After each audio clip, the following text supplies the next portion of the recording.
Bien, decía, el tema que se me había asignado es el procedimiento penal ordinario como forma de tratar de dar un posible acercamiento al tema que se me ha tratado. Quiero traer a colación un concepto de lo que puede entenderse como un procedimiento penal. El procedimiento penal es un conjunto de etapas y pasos que se deben seguir en una causa judicial incoada por la comisión de un delito tipificado en el Código Penal. O el procedimiento penal también es la parte práctica del derecho penal que investiga los delitos con el objeto de condenar o absolver al imputado, se dice. Entre las clases de procedimientos que existen en la historia, fundamentalmente nos hemos encontrado con dos absolutamente o claramente determinados: un procedimiento inquisitivo y un procedimiento acusatorio. El procedimiento inquisitivo se ha caracterizado por ser un procedimiento reservado, secreto o impulsado de oficio, en donde el juez tiene la iniciativa prioritaria o principal dentro del proceso. Es el juez penal quien investiga, es el juez penal quien acusa y es el juez penal quien juzga finalmente. Es un proceso inclusive que puede llevarse de manera privada e inclusive con la intervención de sus personas de manera anónima. En cambio, en el sistema acusatorio es un modo de justicia basado fundamentalmente en división de funciones. La función de investigación, la función de acusación y la función de juzgamiento se encuentran en diversos entes o diversas entidades o instituciones, lo que permiten garantizar la imparcialidad, la transparencia del proceso penal, la protección inclusive de los derechos tanto de la persona procesada, imputada o investigada, como también se lo denomina, y también de la presunta víctima. Para aterrizar en la realidad ecuatoriana, visto pertinente traer a colación antecedentes históricos del proceso penal ordinario ecuatoriano. Así tenemos que para 1837 se promulga en aquella época las primeras normas de derecho penal en la época del presidente Vicente Rocafuerte. Paralelamente también se generan o se promulgan normas de procedimiento penal. Este procedimiento penal tenía una particularidad. Era en realidad una copia de la legislación española y francesa, que era también el antecedente del Código Penal ecuatoriano. Entre aspectos más destacados de este modelo procesal ecuatoriano se encontraba que era un proceso estrictamente o netamente inquisitivo. La prueba indiciaria y la confesión de parte eran las pruebas fundamentales para emitir una sentencia de condena. No existía oralidad, el proceso era netamente escrito. En cambio, en las normas de procedimiento para 1897 se establece un procedimiento en donde se dividieron ya ciertas fases de la investigación, como la denuncia, la investigación judicial y el juicio. Ojo que refiero en esta parte la división fundamentalmente de las diversas etapas, entre ellas la investigación judicial, puesto que en este momento todavía no existía fiscalía como un órgano investigador, era el propio juez el que investigaba, juzgaba y obviamente un sistema netamente inquisitivo.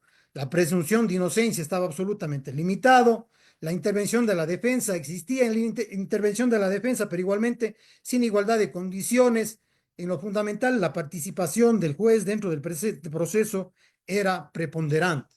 En el Código de Procedimiento Penal, vigente para 1983, se establecieron cambios significativos al establecer un modelo mixto de combinado entre el sistema inquisitivo y el sistema acusatorio. Las fases de instrucción fiscal se generan en este momento ya. Se dice que inclusive en este primer momento aparece lo que se denomina una incipiente o básica apariencia de lo que hoy es la Fiscalía General del Estado y lo que en ese entonces se denominaba el Ministerio Público. Se establecieron plazos de duración de los procesos penales, se introdujeron garantías como el derecho a la defensa y la asistencia de un abogado. Sin embargo, el proceso penal seguía siendo escrito netamente formalista o excesivamente formalista, lo que lo volvía bastante incipiente y bastante, en este caso, violentador de derechos para las personas sometidas al proceso. En el Código de Procedimiento Penal del año 2000, en donde en realidad el procedimiento penal ecuatoriano adquiere un cambio significativo, pues pasamos prácticamente del sistema en este caso inquisitivo, ya al sistema acusatorio adversarial. Se establecieron principales reformas como la separación de funciones entre la investigación y el juzgamiento, generándose y creándose a partir de este momento la función de la Fiscalía General del Estado y el rol que cumplía el fiscal siendo investigador en los hechos delictivos. El juez de garantías penales en aquel entonces se convertía en supervigilador de la legalidad del proceso. El proceso era oral y por audiencias, aunque no en todas partes, sino fundamentalmente la etapa de juzgamiento. Se establecieron mecanismos alternativos de solución de conflictos, como por ejemplo la conciliación. Se incorporaron principios como el de celeridad procesal y fundamentalmente el debido proceso. En el Código Orgánico Integral Penal de agosto del 2024, que es la norma que se encuentra vigente a la actualidad, hemos establecido y adoptado ya de manera plena el sistema acusatorio adversarial. Ha desaparecido la figura del juez instructor. La fiscalía es ahora quien dirige la investigación, quien formula un dictamen acusatorio o también abstentivo según el caso. El procedimiento es oral en todas las etapas. Las reglas generales, o como regla general, las audiencias son públicas, orales y contradictorias. Digo como regla general porque existen ciertos casos en donde las audiencias son reservadas como los delitos, en casos de delitos de naturaleza sexual, delitos contra la integridad del Estado, fundamentalmente. Se genera y se desarrolla múltiples garantías procesales para procesados y víctimas desarrollados en el Código Orgánico Integral Penal. El ejercicio de la acción penal, ya tomando y partiendo del Código Orgánico Integral Penal según el 410, puede ser un ejercicio público de la acción o el ejercicio privado de la acción. En el ejercicio público de la acción, este se subdivide en ordinario y en un procedimiento directo. En el ejercicio público de la acción, fundamentalmente, en el procedimiento ordinario, quienes forman parte de este proceso, según el artículo 439 del Código Orgánico Integral Penal, o como sujetos procesales se encuentran en primer lugar la persona investigada, que podría luego ser procesada, la víctima, la fiscalía y la defensa. El investigado o procesado como primera parte o primer sujeto procesal. Hay que tener presente que debemos distinguir plenamente entre un investigado y una persona procesada. La persona investigada es aquella a quien se le atribuye la posible comisión de un delito, es objeto de investigación por parte de Fiscalía, su estatus aún no implica una acusación formal, no implica una condena, está en una etapa en donde se recopila información por parte de Fiscalía para que Fiscalía tome la decisión de formular o no cargos en su contra. En cambio, la persona procesada conforme al artículo 440 del Código Orgánico Integral Penal es una persona sobre la cual Fiscalía ya en este caso ha formulado cargos. Sobre esta persona existe, como se dice actualmente, un proceso penal ya plenamente. Entre los derechos principales del investigado procesado, encontramos el derecho al debido proceso establecido en el artículo 76 de la Constitución de la República, la presunción de inocencia, la garantía del derecho a la defensa, la prohibición de autoincriminación, la prohibición de doble juzgamiento, el derecho a ser escuchado, el derecho a contar con un abogado, el derecho a acogerse al silencio, todas estas garantías fundamentalmente desarrolladas en el artículo 76 de la Constitución de la República y a lo largo de varias normas del Código Orgánico Integral Penal.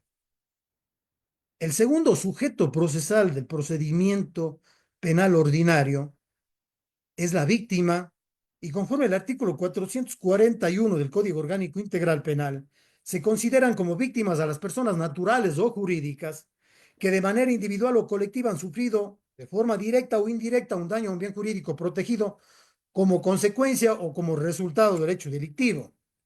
Quien ha sufrido algún tipo de agresión de sus derechos por el cometimiento de un delito, el cónyuge, las personas en unión de hecho, las parejas, parientes hasta el segundo grado de consanguinidad y primero de afinidad de las personas que han sufrido agresión a sus derechos fundamentalmente por la comisión de un delito, quienes comparten hogar con el agresor o el agredido en delitos de violencia intrafamiliar, los socios, los accionistas de compañías legalmente constituidas afectadas por una infracción penal, el Estado y las personas jurídicas de derecho público o privado igualmente afectadas por una infracción penal, inclusive cualquier persona que tenga interés en delitos que afecten a intereses colectivos o difusos, incluido comunidades, pueblos y nacionalidades en delitos que afectan colectivamente a sus miembros. Entre los derechos de la víctima, el artículo 11 del Código Orgánico Integral Penal establece que en lo fundamental se establece en esta ocasión derechos para la víctima como los siguientes: el formar parte de un proceso penal o dejar de hacerlo en cualquier momento, sin que ello signifique que si requiere regresar nuevamente al proceso penal lo pueda hacer. La adopción de mecanismos para reparar integralmente el daño sufrido como consecuencia del delito. La protección especial, inclusive de considerar necesario hasta a través del sistema de protección de víctimas y testigos. El no ser revictimizado, fundamentalmente la obtención de medios de prueba. El ser asistido por un defensor público, el ser asistido gratuitamente por un traductor en caso de ser necesario, ser ingresado inclusive al Sistema Nacional de Protección y Asistencia de Víctimas y Testigos, recibir atención integral de profesionales según la necesidad, en el caso de así requerirlo, de ser informado por parte de Fiscalía del resultado de la investigación y ser tratado en igualdad de condiciones entre las demás partes procesales fundamentalmente. El tercer órgano o el tercer sujeto procesal interviniente en un procedimiento penal ordinario se encuentra Fiscalía y es quien dirige la investigación preprocesal y procesal penal e interviene hasta la finalización del proceso penal. Es decir, desde la etapa inicial del proceso penal hasta que éste concluya. Entre las atribuciones del fiscal se encuentran el de recibir denuncias, ya sea escritas o formales, reconocer lugares, huellas, objetos, fundamentalmente evidencias de la infracción, formular cargos, impulsar y sustentar la acusación de haber mérito para hacerlo y también de abstenerse y no ejercer la acción pública en caso también de haber mérito aquello. También tiene atribución la Fiscalía de solicitar la práctica de diligencias tendientes a esclarecer el hecho investigativo, así como supervigilar las disposiciones impartidas a los órganos ejecutores, en este caso de la investigación, recibir versiones, solicitar a la Fiscalía la recepción del testimonio anticipado, inclusive de la víctima o testigos, en casos expresamente establecidos en el Código Orgánico Integral Penal. También es facultad impedir hasta por 12 horas se ausente del lugar de los hechos la persona cuya información es necesaria o inclusive el sospechoso en las formas establecidas en el Código Orgánico Integral Penal, así como disponer que personas aprendidas en delito flagrante sean puestas a órdenes de la autoridad competente de manera inmediata, fundamentalmente al juez de garantías penales, en caso de personas mayores de edad o tratarse de adolescentes infractores ante el juez, en este caso, que juzgue la naturaleza de los adolescentes infractores. También es facultad de la Fiscalía disponer la identificación de la persona sospechosa cuando la víctima no conoce su identidad, pero sí puede reconocerle si volvería a verle.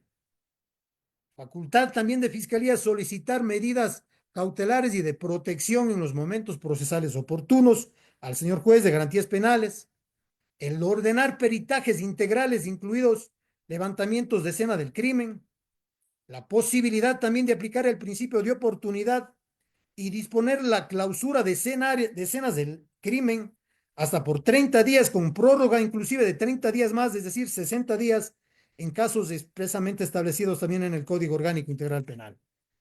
Hay que tener presente que estas atribuciones de fiscalía no son ilimitadas, pues siempre que se requiera o siempre que se vaya a limitar derechos de alguna persona, el fiscal va a requerir de autorización judicial en este caso del juez de lo penal.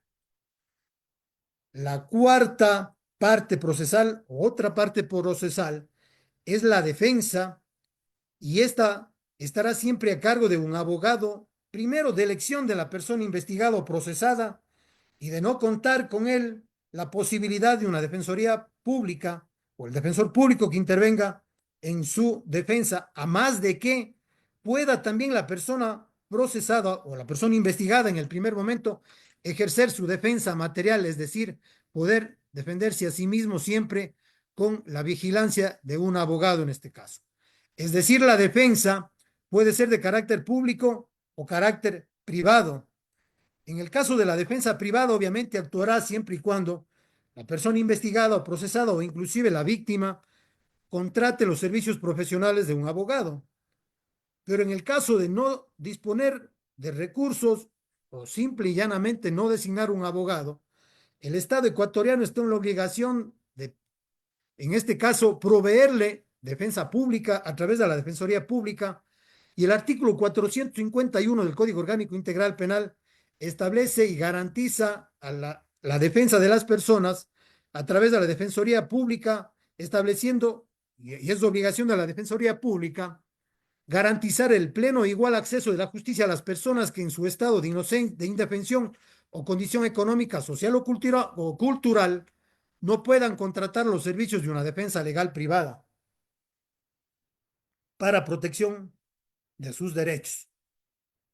Es obligación de la Defensoría Pública asegurar la asistencia legal de la persona desde la fase de indagación previa, preprocesal, hasta la finalización del proceso, siempre y cuando la persona investigada o procesada no cuente con un defensor privado.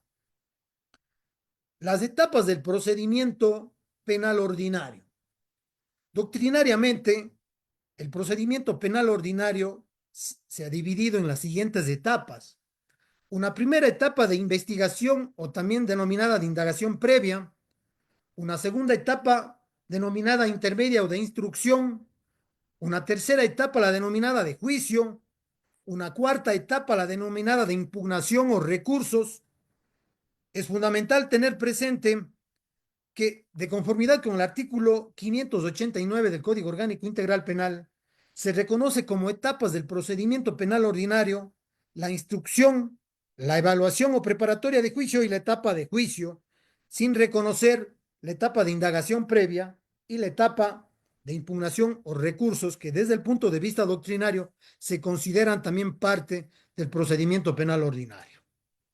En esta primera parte de mi intervención, yo voy a referirme a la etapa de investigación o indagación previa con el que se da inicio al procedimiento penal ordinario.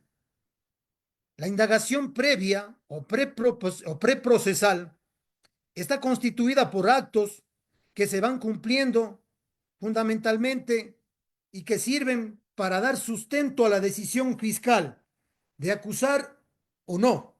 Quien lleva adelante toda esta etapa de investigación es la Fiscalía, quien a través de sus diversos órganos investigativos lleva a cabo o recopila elementos de convicción cuya finalidad van a ser obtener elementos de cargo y de descargo que permitan a la Fiscalía tomar una decisión de formular cargos o no ante un hecho presuntamente delictivo denunciado. La posibilidad de determinar si la conducta investigada es o no delito. La finalidad también es conocer las circunstancias o los móviles del hecho delictivo. La identificación del autor o los posibles partícipes de la infracción, así como la víctima, y la posibilidad de determinar los daños que el hecho delictivo pudieron haber ocasionado. ¿Cómo Fiscalía puede conocer de la infracción penal? Formas de conocer la infracción penal para Fiscalía puede ser a través de la denuncia, a través de los informes emitidos por órganos de control, a través de las providencias judiciales u otros medios. Analicemos algunas de ellas. La denuncia puede ser escrita o verbal, así lo dice el artículo 581 del Código Orgánico Integral Penal, y se lo puede hacer, en este caso, ante la Fiscalía, ante la Policía Nacional o ante las personas que forman parte del sistema integrado o a las autoridades competentes en materia de tránsito, las que deben inmediatamente poner en conocimiento, en este caso, de Fiscalía. La denuncia escrita, es decir, aquel acto formal mediante el cual comparece la víctima o cualquier persona que tiene interés en el caso, mediante documento por escrito, haciendo conocer a la Fiscalía de un presunto hecho delictivo.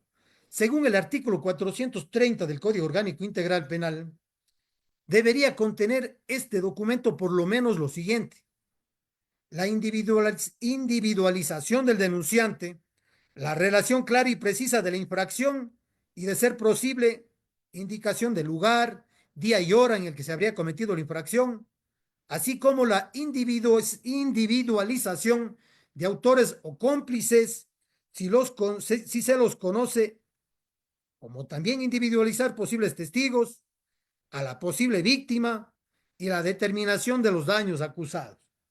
Pero algo importante en este primer momento: la falta o ausencia de cualquiera de estos datos o de esta información no obstaculiza para que Fiscalía General del Estado inicie la investigación penal.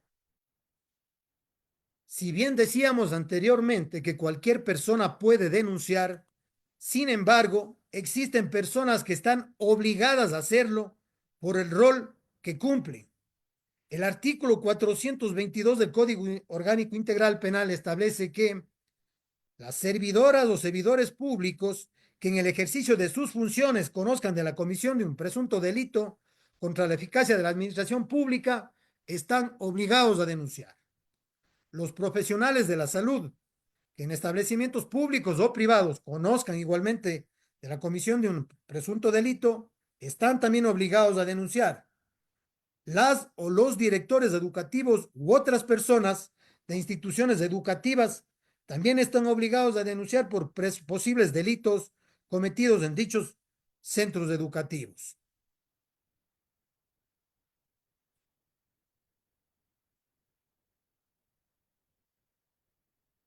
Aquella persona que denuncia, sobre todo en la denuncia, en este caso escrita, y en las denuncias verbales, asume también consecuencias de los delitos, de las denuncias y el contenido de las mismas.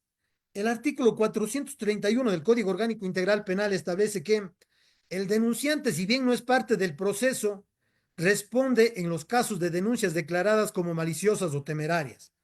El artículo 606 del Código Orgánico Integral Penal establece que es obligación del juez, al momento de disponer el archivo de una investigación o el sobreseimiento, el calificar la malicia o la temeridad de la denuncia. En el caso de temeridad, responde en este caso con costas procesales el denunciante, y en caso de denuncia maliciosa debe o puede responder penalmente, facultándole en este caso al denunciado el poder iniciar acciones penales por el delito, en este caso de denuncia maliciosa o temeraria. La temeridad o la malicia debe ser entendida como el doctor José García Falconi lo hace. En una de sus obras, el doctor dice lo siguiente: la temeridad implica una actuación imprudente, una actuación deliberada, sin fundamento y más allá de los legítimos derechos. En cambio, la malicia se entiende como toda actuación que busca causar perjuicio, hacer el mal, desprovista de un derecho legítimo, respondiendo a intereses cargados de mala intención y que plantean la acción con la única pretensión de causar un agravio o causar un daño a la persona denunciada. Es decir, en este caso estamos frente a una persona que está mintiendo probablemente en los hechos delictivos, es decir, está presentando una denuncia falsa. ¿Es posible en el Ecuador denunciar también o presentar denuncias con reserva de identidad? Es decir, sin que se llegue a conocer la identidad de la persona denunciante, y que esta persona además pueda solicitar a Fiscalía protección Este tipo de denuncias se manejan a través de un código alfanumérico y en un orden cronológico. Y cabe sobre todo en delitos como delitos contra la administración pública, como peculado, concusión, cohecho, enriquecimiento ilícito, lavado de activos, delincuencia organizada, tráfico ilícito de sustancias de estupefacientes o delitos sexuales y sobre todo en donde aparecen como víctimas, sobre todo niños. Se estableció además en el Código Orgánico Integral Penal incentivos por denunciar. Así el artículo 430.2 del Código Orgánico Integral Penal establece que en los delitos enumerados anteriormente podrían accederse a una compensación económica quien denuncia y que será proporcional a los recursos económicos que el Estado logre recuperar en un monto que podría ir desde el 10% hasta el 20% de lo recuperado, siempre y cuando se obtenga sentencia condenatoria ejecutorial. La denuncia verbal, conforme al artículo 429 del COIP, será presentada ante Fiscalía, ante la Policía Judicial o ante los órganos de control en materia de tránsito. En este caso, se siente el acta respectiva al pie del cual debe firmar el denunciante y si no puede firmar, podría hacerse a través de inclusive su huella dactilar y los procedimientos que se establecen en el Código Orgánico Integral Penal para estos casos, es decir, en presencia del secretario que certifique de que esa huella le pertenece a esa persona. La segunda forma de que Fiscalía pueda tener conocimiento de una infracción penal es a través de los informes de los órganos de control, como por ejemplo Contraloría General del Estado, que en los actos de auditoría de los procesos de contratación pública llega a realizar informes de los que se denomina informes con indicios de responsabilidad penal, ya sea informes previos al inicio del proceso penal, concurrentes con el procedimiento o posteriores. En este caso, esos informes sirven de motivación a Fiscalía para iniciar el proceso, en este caso, de indagación previa. Una tercera forma por la cual Fiscalía puede tener conocimiento de una infracción es a través de las providencias judiciales. El juez, al momento de resolver una causa, puede encontrar que en la misma se evidencia cometimientos de delitos y en este caso está en la obligación de remitir copias certificadas de las piezas procesales necesarias a Fiscalía para el inicio de la respectiva investigación. Ocurre, por ejemplo, cuando el juez detecta delitos como el de perjurio, el de fraude procesal, el de falsedad documental, etcétera. También la Fiscalía puede tener conocimiento de una infracción por otros medios, como por ejemplo medios de comunicación o redes sociales, en donde Fiscalía, en este caso, al tener conocimiento de aquello, inicia la indagación previa, se denomina de oficio.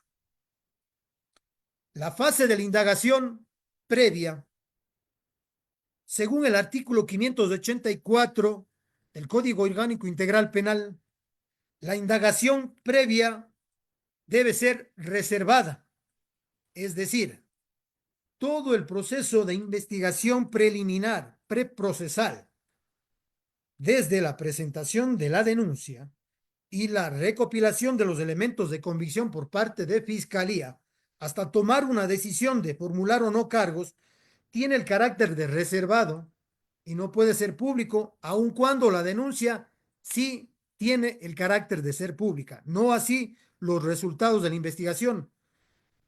Bajo consecuencia, inclusive en el evento de hacer públicos resultados de la investigación, en este caso la indagación previa o investigación previa, se pueda inclusive cometer delito. Es obligación de Fiscalía en esta fase de indagación previa garantizar el derecho a la defensa de las partes intervinientes.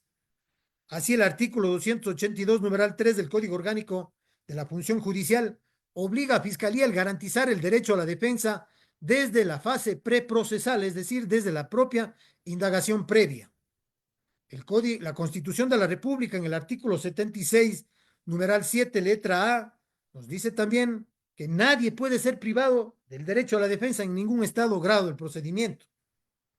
En esta fase de indagación previa, Fiscalía practicará todas las diligencias necesarias para el esclarecimiento del hecho denunciado, tales como receptar versiones, practicar pericias, reconocimientos de objetos, huellas, lugares, personas, etcétera, e inclusive las técnicas de investigación que Fiscalía efectúe en esta fase pueden ser mantenidas en reserva bajo petición de Fiscalía y por orden judicial, en este caso por orden del juez penal. Esa circunstancia se encuentra contemplada en el artículo 490 del Código Orgánico Integral Penal. La duración de la indagación previa. Decíamos que la indagación previa inicia con la denuncia, inicia con el acto de información por parte del órgano de control, inicia por la orden judicial o por otros medios de conocimiento de Fiscalía, es decir, a través de la noticia criminis, y desde que Fiscalía da inicio a esta indagación previa, el Código Orgánico Integral Penal ha establecido límites al poder punitivo para que éste no sea absolutamente desbocado. Entre los límites está el tiempo de duración a la indagación previa y en lo fundamental se establece tiempos máximos, no así tiempos mínimos. El artículo 585 del Código Orgánico Integral Penal establece que en los delitos sancionados con penas privativas de la libertad de hasta 5 años, la duración de la indagación previa o investigación previa sea de 1 año. En los delitos sancionados con penas privativas de la libertad de más de 5 años, la duración de la indagación previa no sea más o más allá de 2 años.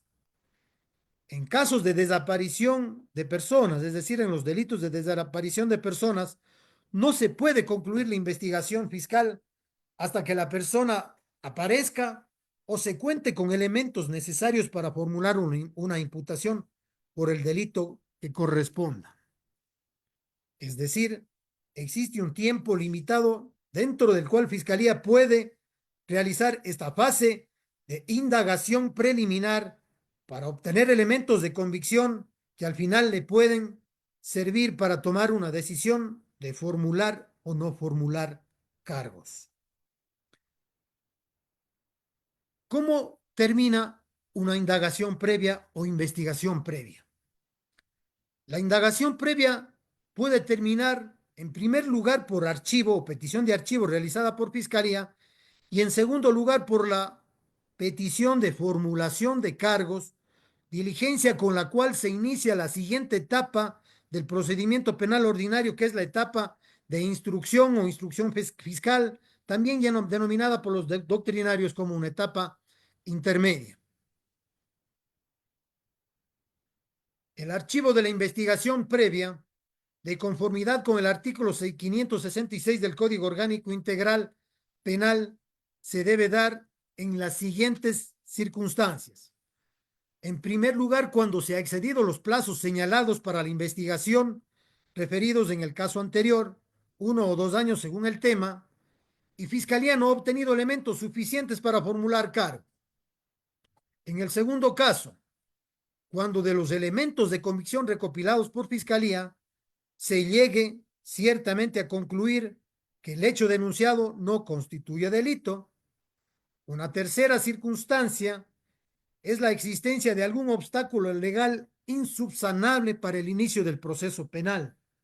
Ocurre, por ejemplo, cuando a Fiscalía, con casos prácticos que ocurren muy comunes en nuestro medio, la víctima, por ejemplo, abandona a Fiscalía y abandona el proceso penal, haciendo uso del artículo 11, numeral 1 del Código Orgánico Integral Penal, que le permite apartarse, en este caso, del proceso penal en cualquier momento o volver al mismo. Y muchos de los casos y muchos de los delitos, sin la colaboración de la víctima, no pueden ser esclarecidos y obviamente constituyen circunstancias que obstaculizan la investigación fiscal e impiden que Fiscalía pueda contar con elementos de convicción suficientes para tomar una decisión. Se dice también en los demás casos establecidos en el Código Orgánico Integral Penal. El trámite finalmente para el archivo. El artículo 587 del Código Orgánico Integral Penal establece el trámite para el archivo de la indagación previa al siguiente. Primero, se requiere petición de fiscalía debidamente fundamentada. Quien conoce de esta decisión debe ser el señor juez de lo penal, quien hace control de legalidad de la petición de fiscalía. La notificación a las partes procesales por parte del juez para su pronunciamiento. Finalmente, la resolución del juez de la que no cabe recurso alguno. El juez tiene dos opciones: aceptar la petición de fiscalía, en cuyo caso archivará el caso. De no aceptar la petición, el señor juez remitirá el expediente al fiscal provincial para que éste se pronuncie sobre esta petición fiscal. Si Fiscalía Provincial se ratifica en la petición de archivo, el señor juez tendrá que archivar la causa y la investigación. Y si el señor fiscal revoca la petición de archivo, en este caso se designará un nuevo fiscal que continúe el proceso de investigación. Finalmente, ¿puede reabrirse una investigación fiscal y archivada?